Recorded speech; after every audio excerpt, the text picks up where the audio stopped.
This is Natural Powerlifting Radio. Deadlifts, chicken nuggets, video games. This is Check My Total, a powerlifting podcast with Timothy Payne and Andrew Hinson. Hello to the people that listen to this podcast from all over the world. We're coming at you pre-recorded live, and it's going to be me and T-Payne, and we're going to talk about kind of the differences between training for powerlifting versus training for an athlete, or how powerlifting training can help an athlete, or what are some things that powerlifting training should not be done for an athlete. Kind of things like that. Just kind of talk about some training differences. I think sometimes powerlifters get very caught up in powerlifting, and they try and turn a basketball player into a powerlifter sometimes. Yeah, that's true. But by the same token, your strength overall, a person's strength. A lot of people might say, your upper body, your core. Well, I think personally, yeah, you need your core, but strength comes from somebody's hips. Yeah. And your average person, and, especially if we're talking like high school and below, as far as their weight training goes, these coaches, most likely, they're probably more educated now than what they used to be. Yeah. But nobody trains their legs, man. You've walked up into the YMCA. That's true. That is very true.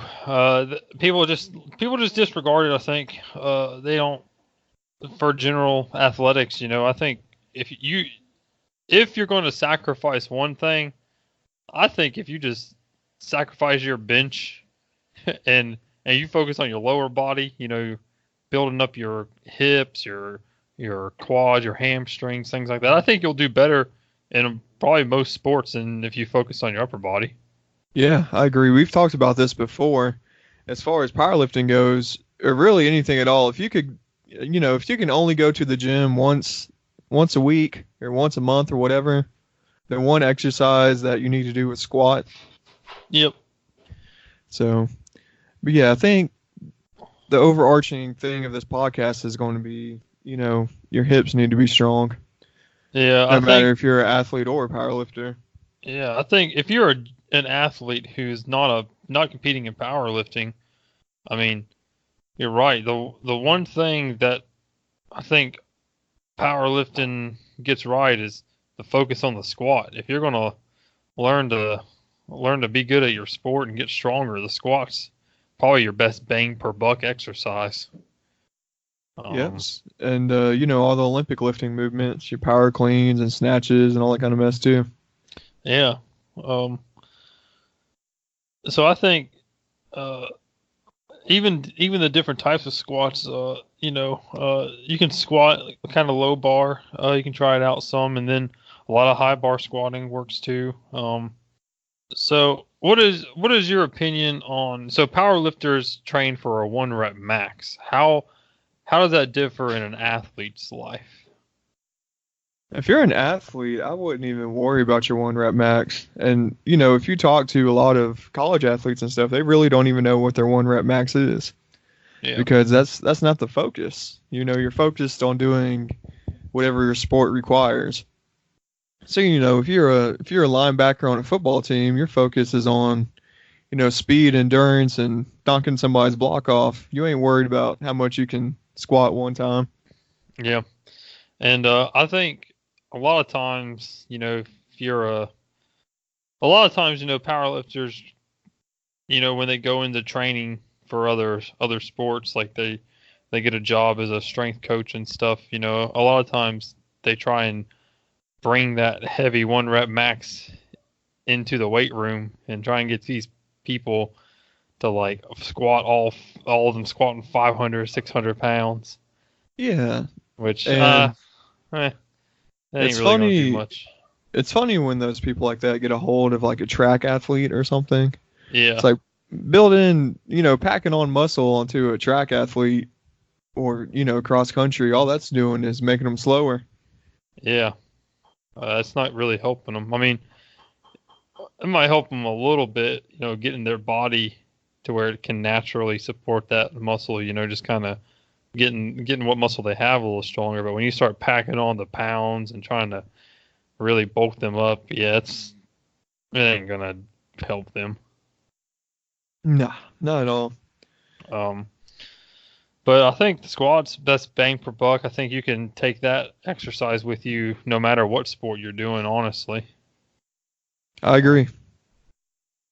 And I think another thing that a lot of sports teams can benefit from, which it is a squat, but I think box squats can help not just powerlifters, but other general athletes, teach them to explode and use their hips. Yeah, I agree with that. And on top of that, using that glute ham raise. Oh, yeah. Yeah.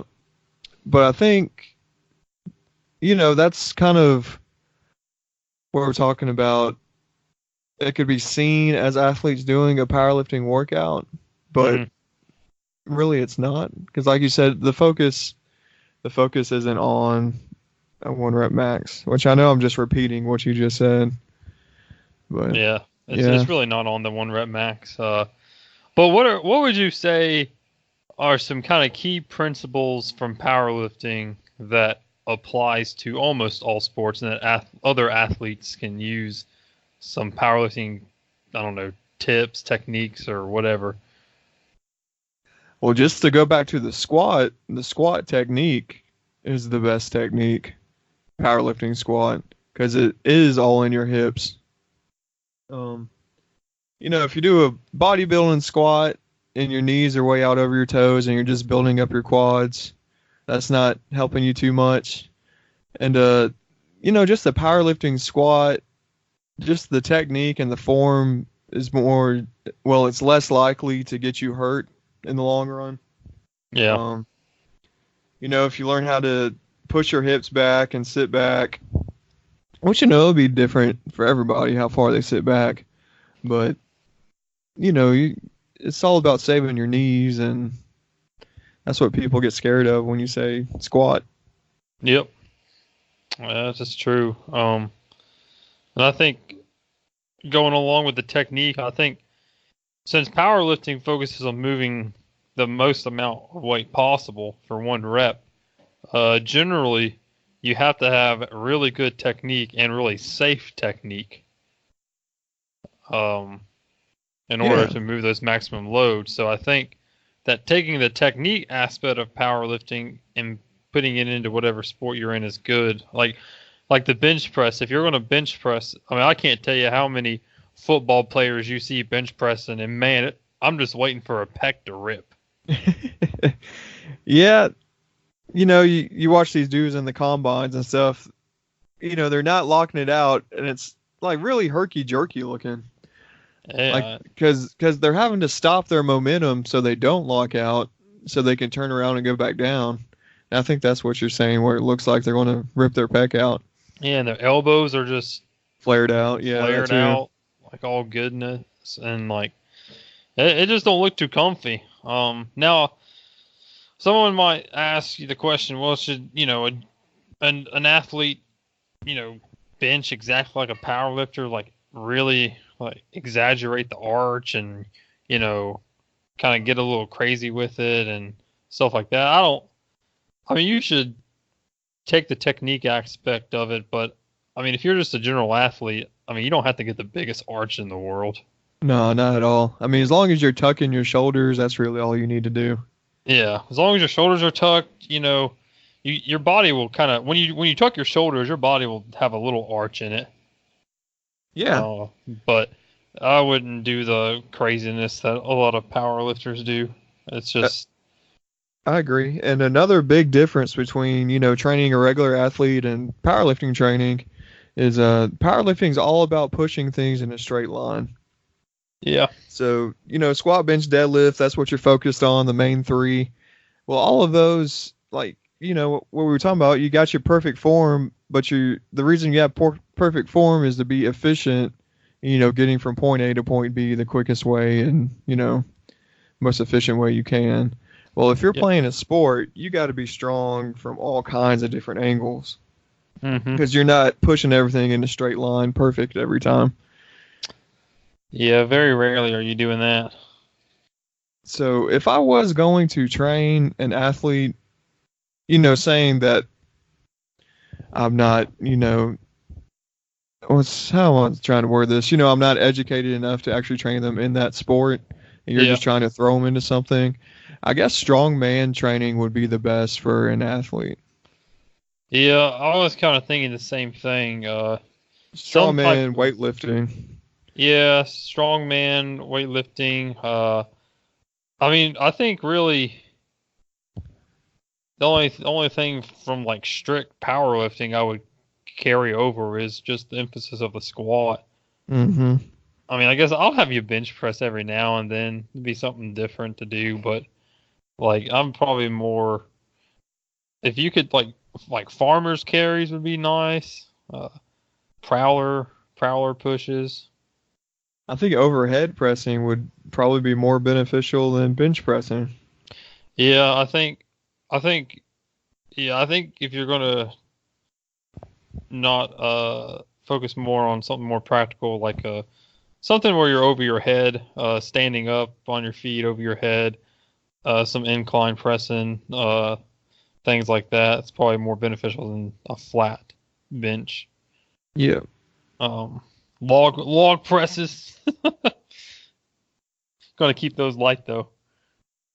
I'd like to have a log one day. We used to have one back when we owned the gym. Yeah, I like logs. But, They're fun. yeah. They're hard. I was too young to even try to lift it, so I haven't even messed around with one. Yeah. So, what is your opinion on the deadlift?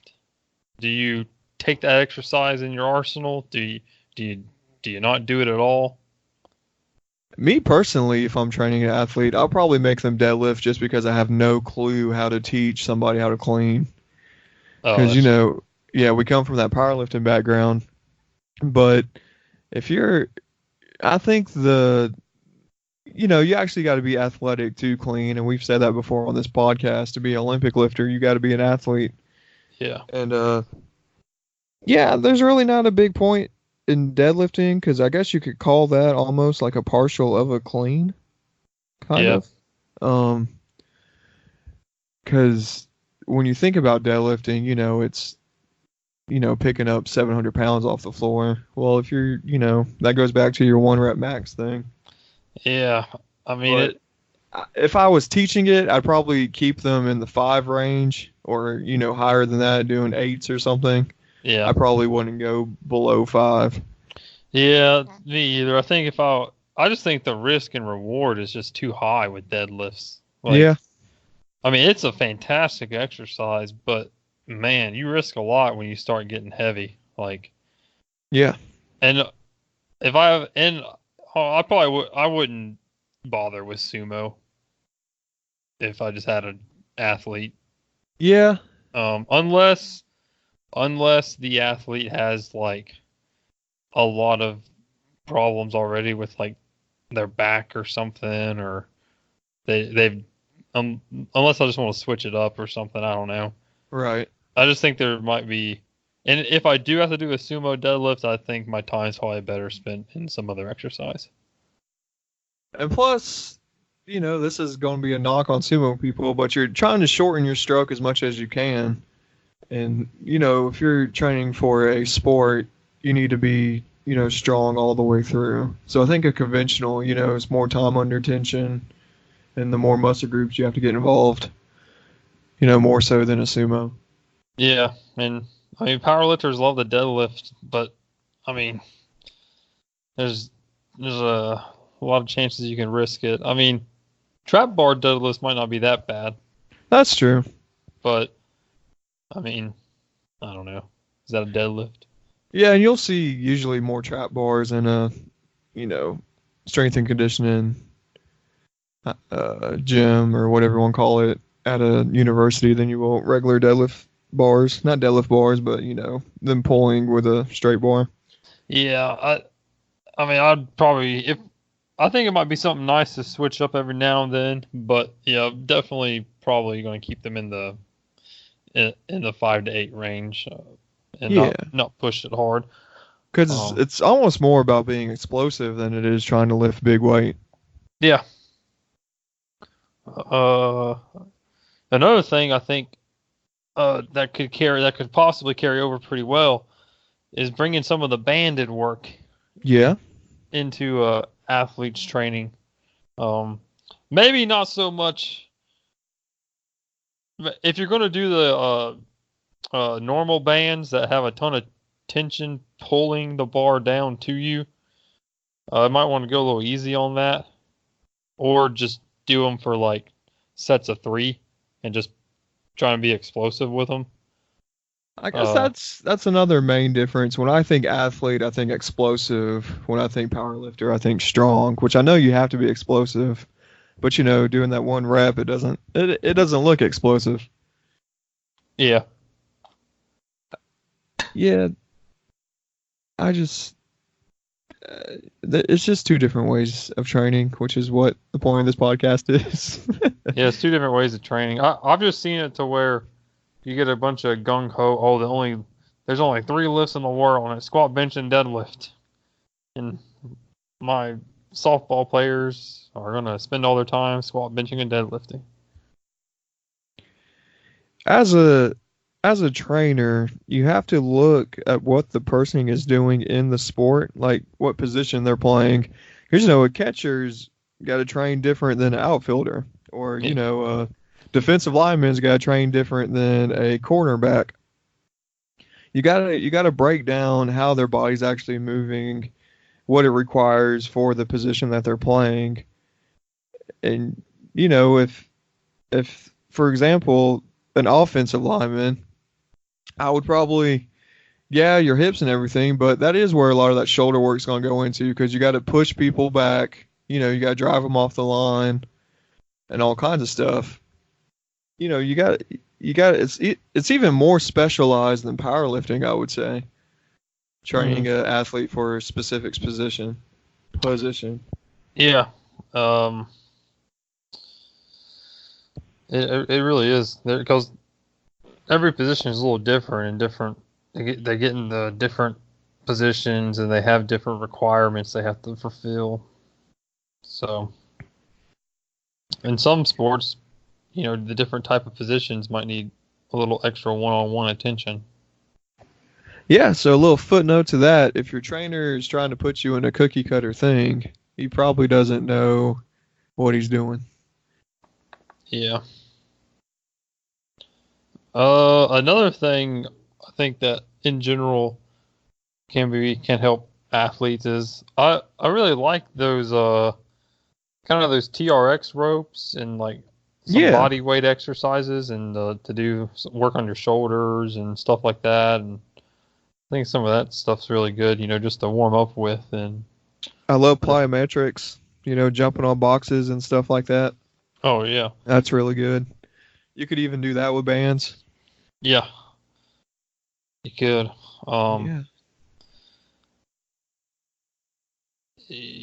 So I think that if you're going, like you said, you have to be aware of who you're training, what sport they're doing, what position they're playing in that sport. And, if you have a powerlifting background, I think you can definitely help, because, the other side of this is you get a personal trainer who doesn't know anything about the body or moving weight or anything like that.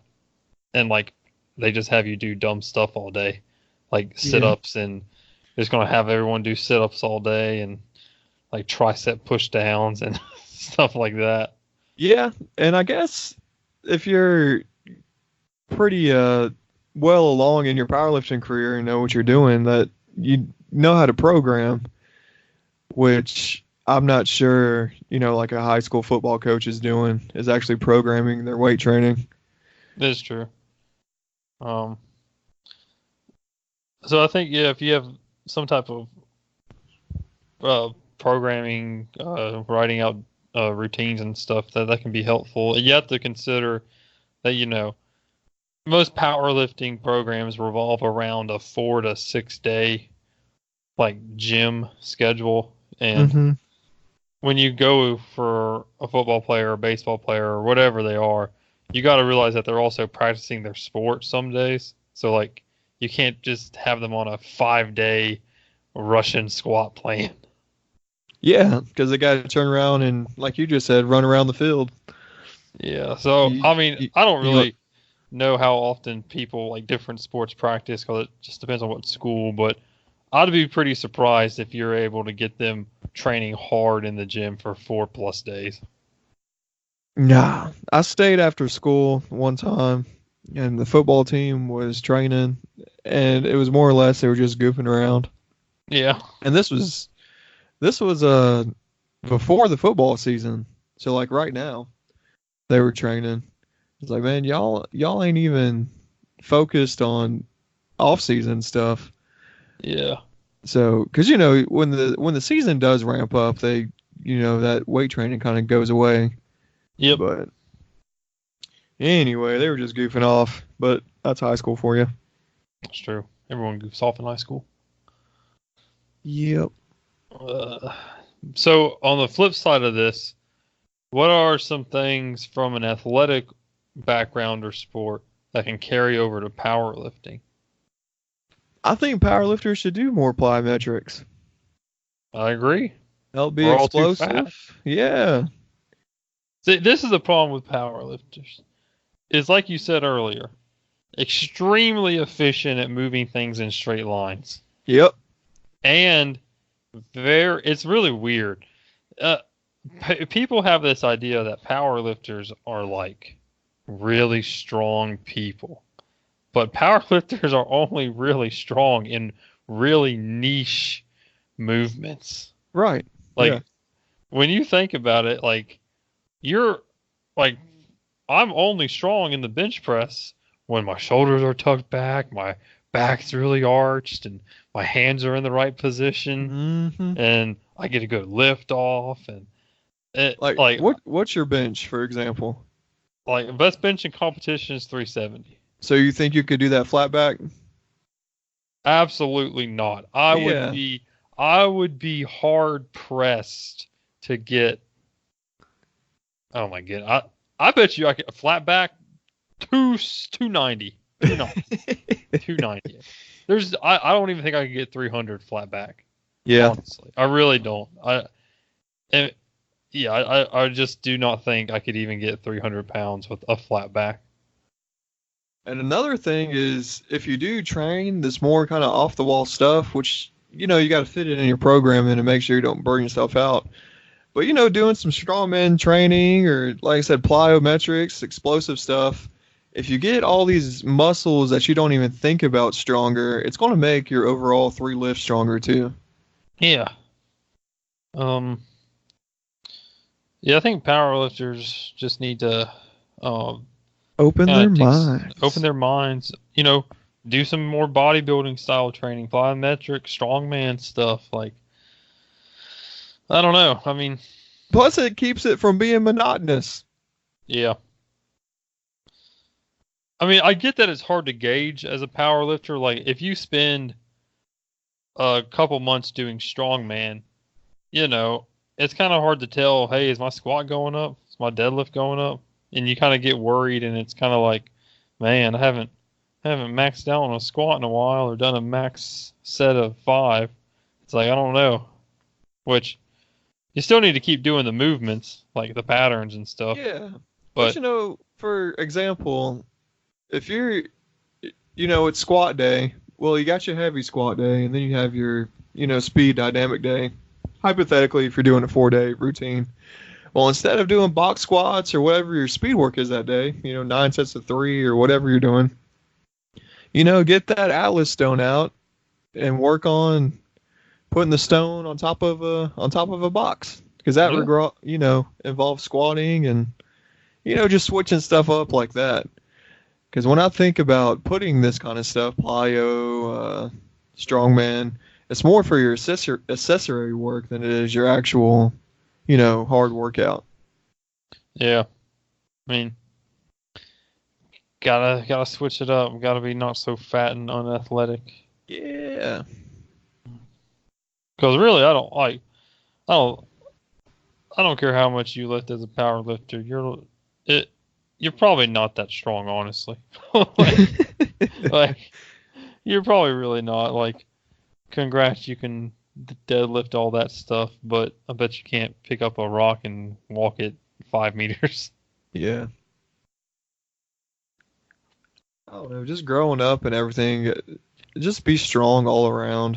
Like, which is why I used to knock on bodybuilding sometimes. You know, if you and your friend are out hiking and your friend's a bodybuilder and you're a powerlifter or strongman, you know, you don't look like a bodybuilder, you ain't all ripped up, you don't have 25-inch pythons.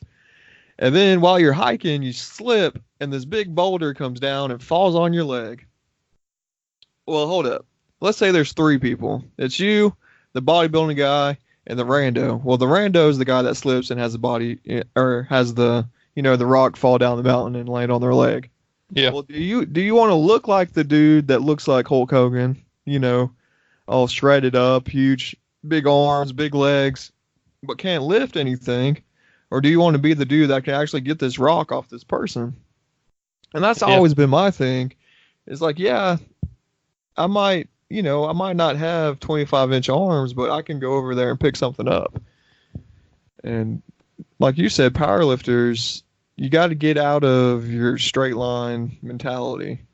You got to, pick stuff up, safely, but awkwardly, if that makes sense. Yeah. Yeah. So I say that story to say, which you can look like you're strong and be strong too, but muscle doesn't mean that you're strong, which is a whole nother tangent in podcast. That's true. It really doesn't. Just be strong, people. Be strong. Say it with your chest. Yeah. But yeah. And kind of going the other way, if you're, a football coach or basketball coach or whatever, and you're training athletes, you might not necessarily know how to train a powerlifter. So as a trainer, it's great to get well versed in everything, and a lot of it is just technique as far as trying to train powerlifting. Yeah, and especially for an athlete, there's something to be said when you're squatting, 365, 400 as an athlete, but like the effort that it takes to get from a 400 squat to a 500 squat, there's diminishing returns. Like let's say you have 2 football players. One squats 400 and the other one squats 500. On the field, what does that actually benefit? Like, the 100 pounds? Yeah, being able to squat 100 pounds. If the 400-pound dude's training all this other stuff, like training like hips in a different way, doing more strongman movements, just getting overall generally stronger, versus if you have one football player and you're like, okay, dude, your goal is to squat 500 pounds. Like, there's diminishing returns there, I think. Yeah, I don't care if you can squat 500 pounds, but if you're not quick enough to, fill your gap and stop a running back or something, then what's that 500 pounds doing you? Exactly what you just said. Yeah. It don't matter how strong you are if you can't catch somebody. Exactly. Yep. I mean, did you see any kids today that looked like they were strong? You got a weightlifting thing at your school? Oh, nah. We're, kindergarten through 8th grade, but the only sport they have is basketball and, cross country, I think is the only 2 sports they have right now. But there's no weight room or anything, nah. Oh man, I ain't got nothing. Well, this place is, so small to where the gym and the cafeteria are the same room. Oh. So they roll tables in and out every day. Oh wow. Yeah, it's only like 200 kids. Huh. Wait, was today your first day? My first day, yeah, I'm doing the after school program, so just got home not too long ago. Dude, how'd it go? Pretty good. It was a beautiful day, so, make sure they get their homework done, which first day of school, nobody had any homework. So took them outside to the playground, kind of just make sure nobody breaks their leg, and then sign them out when their mama gets there. Nice. Have you gotten called the sub any this week or the? Nah, like I said, it's the first day of school, so hopefully nobody needed a sub. You never know. Yeah, true. If I had a teacher I started up, I'd probably get a sub the first week. I need an extra week of summer. Well, then, I think that wraps this podcast up. I think that wraps it up, ladies and gentlemen. Remember to check your notifications, subscribe to the Iron Boy channel for your Check My Total needs, like, comment, subscribe, and who knows, maybe one day I'll be selling my bath water like that one girl does and makes millions off of it. You can buy it now on ironboy.com to the Check My Total bath water. That's what our next movement is, to sell. Let me tell you, that's what everyone needs. I'll even verify it for you, and maybe I'll do a couple. I'll get in it when I'm sweaty and get in when I'm muddy, and you can purchase it for different prices. But that's the future, people. Remember, everyone's a socialist before they see their first paycheck and they see the government takes a bunch out in taxes. That's when you believe in capitalism. And this podcast is founded on democracy and patriotism. Ladies and gentlemen, have a great day. We're out of here. Up next is the IBP South Carolina State Powerlifting Championships in Spartanburg, South Carolina on August 17th. If you're a lifter, come on out and lift, and if you're not, come support your lifters. Anyways, we hope to see you there. Please subscribe, and thank you for listening. Be sure to follow @CheckMyTotal on Instagram for all the latest updates. September 20th, I think our meet's on the 14th, so I could actually go with you. Let's go to Nevada. Let's go. Do it for the meme. Oh, man.